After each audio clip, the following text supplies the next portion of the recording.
ሱዳን የወንዞች፣ በረሃዎች፣ ጥንታዊ ስልጣኔዎችና ጊዜያዊ ሽሬ ባህሎች ምድር።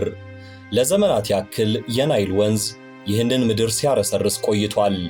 ብዙ ትውልዶችም ኑሯቸውን በውሃ፣ በእርሻዎች፣ በንግድ ላይ መስርተው በሳቫናና በበረሃዎቹ ምድሮች መሃል ሲኖሩ ቆይተዋል። ዛሬ ግን እነዚህ ወንዞች በውስጣቸው የያዙት ሕይወትን ብቻ ሳይሆን የሐዘንን ሸክም፣ የማጣትን ድምፅና በጦርነት የተከፋፈለን ሕዝብ ሮሮ ጭምር ነው። አሁን በካርቱም ጎዳናዎች ላይ ብትረማመዱ ይህች የጦርነት አውድማ በአንድ ወቅት በገበያዎች ግርግር፣ በሕፃናት ሳቅና በቤተሰቦች ፍቅር የደመቀችው ያቺ ከተማ ናት ቢባል ማንም አያምንም። አየሩ በጭሶች ከብዷል። ዘመናትን ያስቆጠሩ ሕንፃዎች በጥይት ሩምታ ፍርሃት ደርቀው ቀርተዋል። ተሽከርካሪዎች በቆሙበት ጋይተዋል። በከተማዋ የሰፈነውን ጸጥታ የሚሰነጥቀው የፍንዳታ ድምፅ በዚህ ስፍራ ላይ ሕይወትን ለማትረፍ የሚደረገውን ትንቅንቅ ያሳብቃል። ንጹሐኑ ሕዝብ ያለ አንዳች ማስጠንቀቂያ ወደ ሕይወታቸው በገባው ቅዠት ተይዘዋል። እናቶች ልጆቻቸውን የሙጥኝ ይዘው እውነት የማይመስሉ የማጽናኛ ቃላትን ያንሾኳሽኩላቸዋል። አባቶች ከዚህ በፊት እንጀራዎቻቸው የነበሩት እነዚያ ጎዳናዎች ሞታቸውን እንደደገሱላቸው ቁርጣቸውን በማወቅ በተስፋ መቁረጥ ይንጎራደዳሉ። ቤተሰቦች በእጆቻቸው መያዝ የሚችሉትን ብቻ በመሸከፍ ለዓመታት ያካበቱትን ጥሪት እንደተዉ እንደ እሳት በሚያቃጥለው በዛ ፀሐይ መሃል ሕይወትን ፍለጋ ያዘግማሉ። አንድ ታሪክ ከዚህ ሁሉ መሃል በጎላ መልኩ ይህንን የቀን ቅዠት በጉልህ ያሳያል። አንዲት እናት 3 ሕፃናት ልጆቿ እንደተሸከመች ጥቃት የተከፈተበትን የካርቱምን ከተማ ጥላ ለማምለጥ ሙከራ ታደርጋለች። ታጣቂዎችም በመንገድ ላይ ባገኟት ጊዜ በቦታው የነበሩ ሰዎች የእርሷን የድረሱልኝ ጩኸት፣ ሰሚ ያጣ ተማጽኖና በልጆቿ ፊት የሚታየውን ፍርሃት ያስተውላሉ።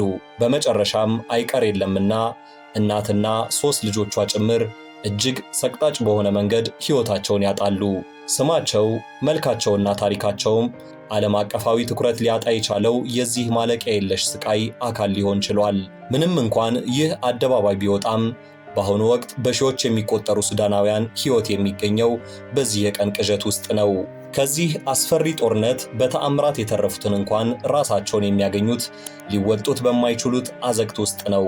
ቤተሰቦች በመጠለያ ቤዝመንቶች፣ በሰው ብዛት በተጣበቡ ክፍሎችና በባዶ ሕንፃዎች ውስጥ መጠለል ከጀመሩ ሰንብተዋል። ተርበዋል፣ ተጠምተዋል፣ ታርዘዋል።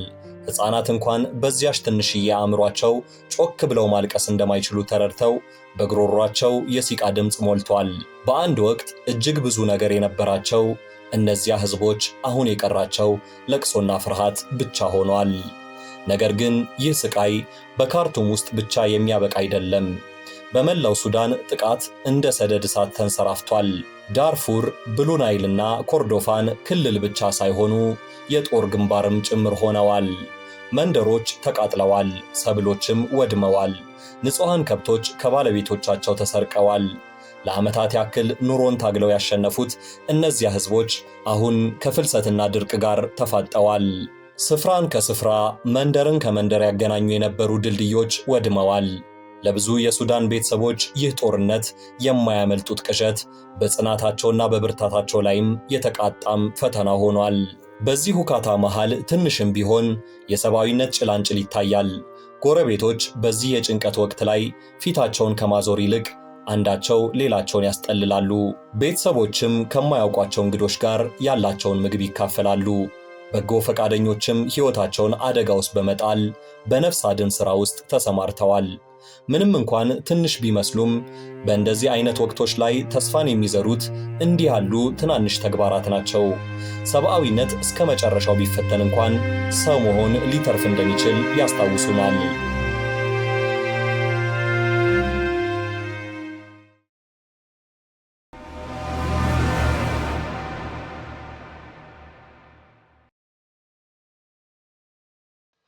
ሱዳን አሁን የሕዝብ ታሪክ፣ ፖለቲካና ስቃይ በአንድ የሚጋጩባት የጦር አውድማ ሆናለች።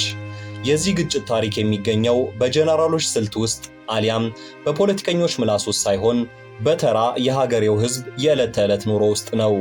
ኑሯቸው ሕይወትን ወደ ማቆየት ትግል የተቀየረባቸው አባቶች፣ እናቶች፣ ሕፃናትና ምስኪን አዛውንቶች ሆነዋል። ይህንን ጦርነት መዳሰስ በምንጀምርበት ወቅት ልናስታውሰው የሚገባ አንድ ነገር አለ። እነዚህ ውስብስብ ቁጥሮች አሊያም ከእኛ የራቁ ዘገባዎች አይደሉም። እነዚህ ህልም፣ ቤተሰብና ከምንም በላይ አስፈላጊ የሆነ ህይወት ያላቸው የሰው ልጆች ናቸው። እናም ታሪካቸውን በመረዳት ውስጥ የሱዳን ጦርነት ያስከፈለውን ትክክለኛ ዋጋ እንረዳለን። የሱዳን ታሪክ በብልጽግናና በተቃራኒው ደግሞ በሐዘን የተሞላ ነው። የለምለም ወንዞች፣ እልም ያለ በረሃና የተለያዩ ባህሎች ምድር ከምንም በላይ የአፍሪካ ቀደምት ስልጣኔዎች ቤት ሆና ቆይታለች።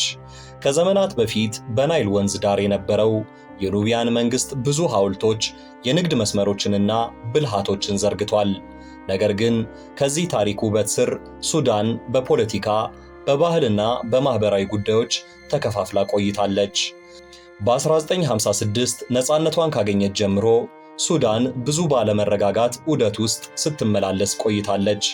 የመጀመሪያው የሱዳን ሲቪል ጦርነት የተነሳው ወዲያውኑ በ1955 ሲሆን የተነሳበት ምክንያትም በአረቦች በተሞላው የሰሜን ክፍልና ተቃራኒ በሆነው የደቡብ ክፍል መሃል በተነሳ ግጭት ሳቢያ ነበር። ይህ ግጭት ተራ የፖለቲካ ጥያቄ ብቻ ሳይሆን የማንነትም ጥያቄ፣ የስልጣን ሽኩቻ እንዲሁም የሱዳንን ሀብት ለመብላት የሚደረግ ትግል ነበር። ለንጹሃን ዜጎች ሕይወት የማታቋርጥ መከራ ነበረች። ቤተሰቦች ጥቃት ከሞላበት መንደሮች ዘወትር ይፈልሳሉ። ሕፃናት በዚያ ጨቅላ ዕድሜያቸው ማየት የሌለባቸውን ስቃይ ለማየት ይገደዳሉ። መንደሮች ይወድማሉ፣ ሲልም ከካርታ ላይ ጭምር ይጠፋሉ። ሰላም ከ1972 ዓ.ም ጀምሮ በሱዳን ውስጥ ታሪክ ሆኖ ቀርቷል። በ1983 ለ20 ዓመታት ያክል የቆየው ሁለተኛው የሱዳን ሲቪል ጦርነት ተጀመረ። ከ2 ሚሊዮን በላይ የሚሆኑ ነፍሳት ጠፉ። በብዙ ሚሊዮን የሚቆጠሩ ሕዝቦችም ተሰደዱ። ከዚያ በኋላ በሱዳን የሚወለዱ ትውልዶች ሁሉ ጦርነት የሕይወት አንዱ አካል እንደሆነ እየተረዱ ማደግ ጀመሩ። በገጠራማው ስፍራ ከዚያ ጦርነት የተረፉ ሁሉ የጥይትን ሩምታ እንደ ሙዚቃ እየሰሙ ጭስ በመንደሮቹ አናት ሲንቦለቦል እየተመለከቱና የብዙሃንን ለቅሶ እያዳመጡ ሕይወትን ይገፏት እንደነበር ይናገራሉ። የሱዳን ሕፃናት ሕይወትን ለማትረፍ ዋነኛው ነገር ጽናት፣ ፍጥነትና ነገን የመናፈቅ ተስፋ ብቻ እንደሆነ እየተማሩ ማደግ ጀመሩ። በሱዳን ታሪክ ላይ ሌላ የሐዘን ካባ የደረበው በ2003 ጅማሮውን ያደረገው የዳርፉር ግጭት ነበር። የተባበሩት የዓለም መንግስታት በኋላ ላይ የዘር ጭፍጨፋ ብሎ እንደፈረጀው የተመረጡ ዜጎች ላይ ኃይለኛ የሆነ ጥቃት ይፈጸም ጀመር። ቤቶች ይቃጠላሉ፣ ከብቶች ይሰረቃሉ፣ በሀገር ደህና ሙሉ ቤተሰብ ለቀባሪ እንኳን ሳይቀር ይጠፋሉ። በዚያን ጊዜ የነበረውን ስቃይና መከራ መቋቋም ያቃታቸው ከሱዳን የወጡ ስደተኞች ለ4 እና ለ5 ቀናት ያክል ያለምንም ምግብና ውሃ በዚያ እልም ያለ በረሃ ውስጥ የቻሉትን ጓዶቻቸውን ተሸክመው ሲያቅታቸውም ለበረሃው ትተው ይራመዱ እንደነበር ያስታውሳሉ።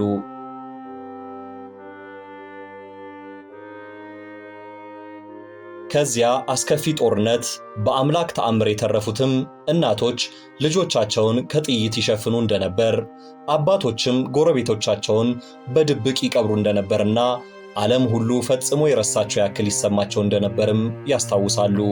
እነዚህ ያለፉት ጦርነቶች በሙሉ በፖለቲካዊ አለመረጋጋት፣ በሀብት መቀራመትና በጎሳዎች ጸብ የተቆሰቆሱና የተጋጋሉ ነበሩ። ይህ ስህተትም ለዓመታት ያክል ይህንን ሕዝብ ተኝቶ እንዳያድርና የተረጋጋ ሰላም እንዳይኖረው አድርጎታል። የአሁኑን የሱዳን ዕጣ ፋንታም ስንመለከተው ከዚህ ታሪክ ጋር ነጣጥሎ ማየት ፈጽሞ የማይቻል ነው። ያለፉት ጦርነቶች ሕዝቡ መሃል ያለመተማመንን ቁርሾ በመዝራት ተቋማትን በመለያየትና ሕዝቡን በማሸበር ዳግም ሱዳንን ለመከራ ተጋላጭ አድርጓታል። የእነዚህ ጦርነቶች አሻራ ታሪክ የሚዘግበው ብቻ ሳይሆን በዛሬ ገጾች ላይ ጭምር የሚነበብም ነው። ያለፈውን ጦርነት ሲመለከቱ ያደጉ ሕፃናት እስከ ጉልምስናቸው ድረስ አብሯቸው ያደገ ቁስልን አንግበዋል። ስደትን ያመለጡ ቤተሰቦች ያለምንም መሬትና ጥሪት ለአሁኑ ጦርነት ተመቻችተው ተቀምጠዋል። ያ ሃይባይ ያጣው ጦርነት ተጽዕኖ ለዛሬ ግጭት መድረክ ከመፍጠሩም በላይ ትንሽዬ አለመግባባት በቀናት ዕድሜ ውስጥ ወደ ቀን ቅዠት እንዲለወጥ ምክንያትም ሆኗል። የሱዳን ያለፈው ታሪክ ይህ ሕዝብ የሚመጣበትን መከራ ሆነ ስቃይ አሜን ብሎ እንዲቀበል ምክንያት ሆኗል። መሬቶች አልቀዋል፣ ሕዝቦች ተሸብረዋል። በአንድ ወቅት ሕዝብን አሰባስቦ የያዘው ምድርም ሊበጠስ እስኪቃረብ ድረስ ተወጥሯል። ከነዚህ ሁሉ የሐዘንና የመከራ ጊዜያት በኋላም የሱዳን ሕዝቦች ጸንተው ቆይተዋል። ጽናታቸው፣ ድፍረታቸውና ያለመጥፋት ተጋድሏቸው በዚህ ሁሉ የጦርነት ታሪክ መሃል ያለመጥፋታቸው ምክንያት ነው። የአሁኑ ቀውስ ግን ጅማሮውን ያደረገው በፈረንጆች አቆጣጠር በኤፕሪል 2023 ሲሆን ለዚህም ምክንያት የሆነው በጀነራል አብዱል ፈታህ አልቡርሃን በሚመራው በሱዳን ታጣቂ ኃይልና በመሐመድ ሐምዳን በሚመራው የፓርላማ ፈጣን የድጋፍ ኃይል መካከል በተነሳው ግጭት ሳቢያ ነው። እንደ ፖለቲካዊ አለመግባባት የጀመረው ይህ ትንሽዬ ግጭት ሁለቱም አካላት በሀገሪቱ ላይ ስልጣንን ለመቆናጠጥ በመፈለጋቸው ምክንያት በፍጥነት ወደ ወታደራዊ ግጭት ሊያድግም ችሏል። በዚህ ሳቢያም የሀገሪቱ ዋና ከተማ የሆነችው ካርቱም የዚህ ጦርነት የመጀመሪያዋ አውድማ ለመሆን ስትበቃ በዚህ ግጭት ሳቢያ የተከፈቱት የጥይት ሩምታዎችና ጥፋቶች በሀገሪቱ ለትንሽ ጊዜያትም ቢሆን ሰፍኖ የነበረውን ሰላም ከስር መሰረቱ ጀምሮ ሊያናጋው ችሏል። ለንጹሐኑ ዜጎች ይህ በድንገት የተከፈተው ጦርነት ከሚታሰበው በላይ እጅግ አስደንጋጭ ነበር። በመጨረሻም እረፍትን እንዳገኙ ያሰቡት ካለፈው ጦርነት የተረፉ ቤተሰቦች ራሳቸውን በተመሳሳይ አዘቅት ውስጥ ማግኘታቸውን ማመን አልቻሉም። አባቶች ሕንፃዎች በላዮቻቸው ላይ እስኪፈርሱባቸው ድረስ በቻሉት አቅም ለልጆቻቸው ምግብና ውሃን ለማግኘት በሱዳን ጎዳናዎች ላይ ይዋትታሉ። እያንዳንዱ እርምጃ በሕይወት ላይ የሚደረግ ቁማር ነው። ግጭቱ እንደተጀመረ ሰሞን አንዳንድ ዘገባዎች በሆስፒታሎች፣ በትምህርት ቤቶችና በመንደሮች ላይ የታለሙ ጥቃቶችን ይዘው መውጣት ጀመሩ። ጠቅላላ የሀገሪቱ ክፍሎች የመብራት ኃይልና ግንኙነቶች በአንድ ጊዜ ተቋረጡ። ንጹሐን ዜጎችም ያለ አንዳች ምክንያት የሚደርስባቸውን የጥይት ድብደባና እገታ ለማምለጥ ሲሉ ለቀናት ያክል በቤዝመንቶች ውስጥ መደበቅ ጀመሩ። በአንድ ወቅት የንግድ መናኸሪያ የነበሩት ጎዳናዎች አሁን የሞት ቀጠናዎች ሆነዋል። ግጭቱ የተሰራጨበት ፍጥነት ለማመን ይከብዳል። በዚያን ወቅት ኢላማ የተደረገባቸው የካርቱም ድልድዮች ሲሆኑ ወደ ከተማው መውጫ የሚያደርሱ እያንዳንዱ መንገዶችም አንድ በአንድ ወድመው ነበር። በአንድ ወቅት የሁሉም ማረፊያ የነበሩ መንደሮች በድንገት በግጭትና በሞት መሞላት ጀመሩ። ነዋሪዎች ላፈሯቸው ሀብቶች አንዳችም ሳይጨነቁ በእጃቸው ያላቸውን ነፍስ ብቻ እንደያዙ ወዳገኙበት ስፍራ መሸሽን ተያያዙት። በዚህ ቀውስ መሃል የሰው ልጅ እንደ ቅጠል መርገፉን ቀጠለ። አንዲት ወላጆቿ የተገደሉባት የ10 ዓመት ሕፃን በከተማዋ ውስጥ ብቻዋን ስትዋትት ትታያለች። ከ5 ልጆቻቸው ጋር ሰላምን ፍለጋ ሸሽተው የመጡት ቤተሰቦች ተኝተው ሲነቁ በሕይወት ማግኘት የቻሉት ሁለቱን ብቻ ነበር። እያንዳንዱ ታሪክ የሐዘንን ካባ ከመደረብ ውጪ የሚያሳየው አንድም ተስፋ የለም። የዚህ ጦርነት መነሻ ፖለቲካ ቢሆንም እያንዳንዱ ነበልባል ይዞት የጠፋው ክብሩን የሰው ልጅ ነፍስ ነበር። ንጹሐን ዜጎች፣ ትምህርት ቤቶች፣ ሆስፒታሎችና የገበያ ማዕከሎች ሁሉ የጦር አውድማ ሆነዋል። ግጭቱ በተጋጋለ ቁጥር ይዞት የሚመጣው መዘዝ የሰው ልጅ ሊሸከመው ከሚችለው በላይም ሆኗል። ከግጭቱ የመጀመሪያ ቀናት ጀምሮ ቀንበሩን የተሸከሙት ምንም የማያውቁት ንጹሐን ዜጎች ነበሩ። የገበያ ማዕከላት፣ ትምህርት ቤቶች ተዘጉ። ሆስፒታሎችም ጭምር ክቡሩን የሰው ሕይወት ለመታደግ እጆቻቸው መታሰር ጀመረ። እናም በአንድ ወቅት በሕይወት ተሞልቶ የነበረው ጎዳና የሞት ሽታ ይሸትበት ጀመር። 3 ልጆቿን እንደያዘች በታጣቂ ኃይሎች ሕይወቷ ያለፈው እናት በዚያን አሰቃቂ ወቅት ሕይወቷ ሲያልፍ ልጆቿ በጉያዋ እንደያዘችና በአፏም ጸሎቷን እያንሾካሾኮች እንደነበር በቦታው የነበሩ ሰዎች ይመሰክራሉ። አንዳቸውም አልተረፉም። ይህ ለዘገባ እንኳን ካልበቁት በሺዎች ከሚቆጠሩ ታሪኮች መካከል አንዱ ነው። ሌሎች ተርፈው ለመመስከር የበቁ ነዋሪዎች ለቀናት ያክል እጅግ ጥቂት በሆነ ምግብና ውሃ ሕፃናት በፍርሃት ያለቅሱ እንደነበር፣ እርጉዝ እናቶች መንገድ ላይ ልጆቻቸውን ይወልዱ እንደነበርና ሽማግሌዎችም በወጉ ከመጦር ይልቅ በጸጋ የህልፈታቸውን ቀን በወጉ ይጠባበቁ እንደነበር ይናገራሉ። ከሁሉ በላይ ስቃያቸውን ያበዛው እጅግ መሰረታዊ የሚባሉ መሰረተ ልማቶች ድምጥማጣቸው መጥፋቱ ነበር። የመብራትና ውሃ መቋረጥ፣ የመንገድ መዘጋትና የሆስፒታሎች መሳሪያና ሰዎችን ማጣት የሱዳን ሰዎችን ሕይወት ገሃነም አድርጎታል። እንደ ቀደሙት ጊዜያት ሕይወትን ለማስቀጠል የሚደረጉት የእሳት እንጨትን ለመሰብሰብና ውሃን መቅዳት እንኳን ለሕይወት ስጋትን የሚደቅን ተግባራት ሆነዋል። ለብዙ አስርት ዓመታት ብዙ የሞት ጥሪዎችን ተቋቁሞ ያለፉ ሕዝቦች መኖሪያቸውና ከብቶቻቸው አንድ በአንድ ሲጠፉ ቆመው እየተመለከቱ ይገኛሉ። በካርቱም ጅማሮን ያደረገው ግጭት ወደ ሌሎች የሱዳን ክልሎች ለመንሰራፋት ጊዜ አልፈጀበትም። ዳርፉር፣ ብሉ ናይል፣ ኮሮዶፋን ያለፈ ቂማቸውን በመቀስቀስ ሌሎች የጦር ግንባሮች ሲሆኑ በዚህም ምክንያት በዚህ ግጭት መሃል የገቡት ረጅም ዕድሜያትን ያስቆጠሩ ጎሳዎች ነበሩ። መንገዶች በመፍረሳቸው ምክንያት ቤተሰቦች ለተጎዱ ወዳጆቻቸው እርዳታ ለማግኘት ለቀናት ያክል በእግራቸው መጓዝ ነበረባቸው። በየጊዜው በመንግስት እጅ በሚወድቁት ነፍሶቻቸው ምክንያት በዚህ ክፉ ጊዜ ላይ ንጹሃን ዜጋ ጠላቱን ከወዳጁ መለየት ተስኖታል። በመላ ሀገሪቱ የጅምላ ጭፍጨፋ፣ የወሲብ ጥቃትና የእገታ ዜናዎች ከዕለት ዕለት እየጨመሩ መምጣት ጀመሩ። ሕፃናትና ሴቶች ያለ ፍላጎቶቻቸው ተይዘው የቤተሰቦቻቸውን ሞት በዓይናቸው እንዲያዩ ይደረጋሉ። ከሱዳን በስደት የመጡ ዜጎች ለቀናት ያክል የሚያመልጡበትን አመቺ ጊዜ እስኪያገኙ ድረስ ከሙት ቤተሰቦቻቸው ጎን ለመተኛት እንደተገደዱም ይነገራል።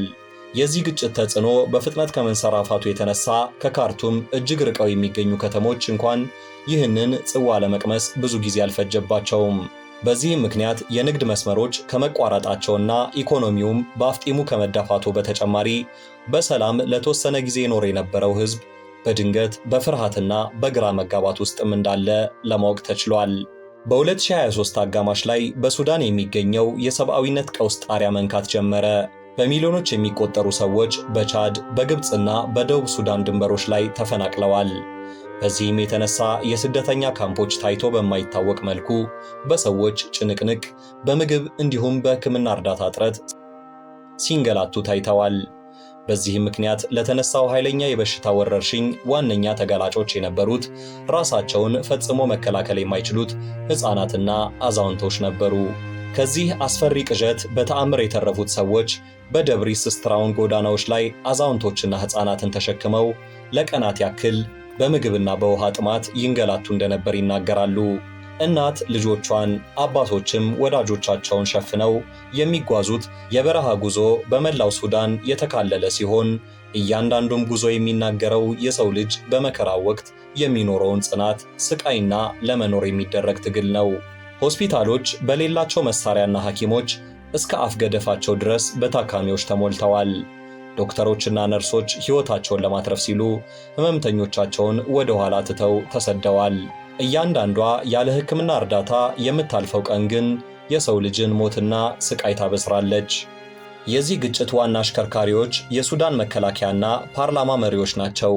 በአንድ ወቅት እጅና ጓንት የነበሩት ጀነራል አብዱል ፈታህና መሐመድ ሐምዳን አሁን በሱዳን ፖለቲካና ኢኮኖሚ ላይ የበላይነትን ለመቀዳጀት የሚፎካከሩ ባላንጣዎች ሊሆኑ በቅተዋል። ይህ ጦርነት ከዚህም በላይ የጎሳ ክፍፍልን፣ ፖለቲካዊ ቁርሾዎችንና የውጭ ሀገራትን ጣልቃ ገብነትን ሊያስከትልም ችሏል። እንደ ግብፅ፣ ኳታር እና ዩኤኢ ያሉ ሀገራት ጎራ ይዘው በመደጋገፍ በቀጥታም ባይሆን ውስጥ ለውስጥ ይህንን ጸብ በምስኪኑ ሕዝብ ላይ ሲያጋግሉ ሰንብተዋል። የእነዚህ መሪዎች ፖለቲካዊ ፍላጎት ምንም ይሁን ምን ካደረሱት በደልና ከተከፈለው የሰው ልጅ ደም ጋር ሲነጻጸር ሚዛን ሊደፋ በፍጹም አይችልም። ቤተሰቦች፣ ሕፃናትና አዛውንቶች ነገ አንድ ዳቦ ለማይገዛላቸው ትግል የማይገባ ዋጋን ከፍለዋል። በጣም በሚያሳዝን ሁኔታም ለዚህ ጦርነት የተሰጠው ዓለም አቀፋዊ ምላሽ የዘገየም ከመሆኑ በላይ እጅግ ውስብስብም ሆኗል። የእርዳታ ድርጅቶች በነበረው ውጊያና በወደሙት መሠረተ ልማቶች ምክንያት ለሕዝቡ ለመድረስ ከሚገባቸው በላይ ጊዜያትን ወስዶባቸዋል። እንደ አሜሪካ፣ ኳታርና ግብፅ ያሉ ሀገራት ጣልቃ ለመግባት የሞከሩ ሲሆን የተባበሩት የዓለም መንግስታትም ሁለቱም አካላት የተኩስ አቁም እንዲያደርጉ ጥሯል። እንዲህ ባሉት በግጭት በተወጠሩ ስፍራዎች ውስጥ መኖር ተፈጥሯዊ ብቻ ሳይሆን ዕለት ተዕለት የሚደረግ ትግልም ሊሆን ችሏል። ከእርዳታ ሰራተኞች የሚሰሙት ወሬዎች ለጆሮ እንኳን ይቀፋሉ። ለእርዳታ የሚመጡ ምግቦች ፍተሻ ላይ ይወሰዳሉ። ሰራተኞች ሽጉጥ ተደቅኖባቸው ጥለው እንዲወጡ ይደረጋሉ። በዚህም የተነሳ እርዳታ የሚያስፈልጋቸው ሰዎች ሳያገኙት ከሳምንታት በላይ ያልፍባቸዋል። የሱዳን ሕዝብ ከዓለም ሕዝብ እይታ ርቆ የመከራዋን ጽዋ ሲጋትም ሰንብቷል። ሱዳን አሁን ላይ ልጆቿ በጦርነት የሚታመሱባት እናት ብትሆንም በዚህ የሞት ሽረት ወቅት እንኳን ጽናትና ተስፋ ከትከሻቸው አልወረደም። ጎረቤቶች አንዳቸው አንዳቸውን ያስጠልላሉ። ሰዎችም ሌሎችን ለማዳን ሲሉ ሕይወታቸውን አደጋ ላይ ይጥላሉ። ሁሉም ይህ ቀን እንደሚያልፍና አዲስ ፀሐይም እንደምትወጣ ያምናሉ። ጦርነቱ ያስከፈለው ዋጋ በገንዘብ የሚተመን አይደለም። ሕይወት ጠፍቷል፣ ቤተሰቦች ተለያይተዋል፣ መንደሮች ፈርሰዋል፣ ምን አለፋችሁ አገር ፈርሷል። ሕፃናት በዕድሜያቸው ማየት የሌለባቸውን ነገሮች ተመልክተዋል። ሴቶች ከአፋቸው አውጥተው ሊናገሩት የማይችሉት ቁስል ተሸክመዋል። ወንዶችም ምርጫ በሌለው የመዋጋትና የመሸሽ ምርጫ ውስጥ ተተብትበው ተቀምጠዋል። በዚህ ሁሉ መሃል ግን ከተረፉት ነፍሳት የምንረዳው የሰው ልጅን የብርታት መንፈስን ነው። በሱዳን ውስጥ ያለው ጦርነት ቀጥሏል። ነገር ግን እነዚህ ታሪኮች እናት ልጆቿን በጉያዋ እንደያዘች የሞተችበት፣ ቤተሰቦች ጥሪታቸውን ጥለው የተሰደዱበትና ነዋሪዎች በጥፋት ውስጥ እንኳን የተስፋን ጭላንጭል ለማየት የዳከሩበት የሞት ታሪክ የሚያስተምረን በዚህ መከራ ውስጥም ቢሆን ሰብአዊነት ጸንቶ እንደሚኖር ነው። እናም እነዚህን ታሪኮች በመረዳት ውስጥ የዓለም ሕዝብ ሁሉ ሰላም እንደ ውሃ የጠማውን የሱዳንን ሕዝብ ሊመለከት ይገባል። ትኩረት ለሱዳንና ለሕዝቦቿ። ውድ የዙረት ዩቲዩብ ቻናል ቤተሰቦቻችን ለዛሬ ያዝንላችሁ ታሪክ ይህንን ይመስል ነበር። ታሪኩ ከተመቻችሁ ቪዲዮውን ላይክ ማድረግ እንደዚሁም ለወዳጆቻችሁ ሼር በማድረግ እንድታካፈሏቸው ሐሳብ አስተያየቶቻቸውንም በኮሜንት እንድታስቀምጡልን በትህትና እንጠይቃለን። ሳምንት በሌላ ታሪክ እስከምንገናኝ ሰላም ቆዩን።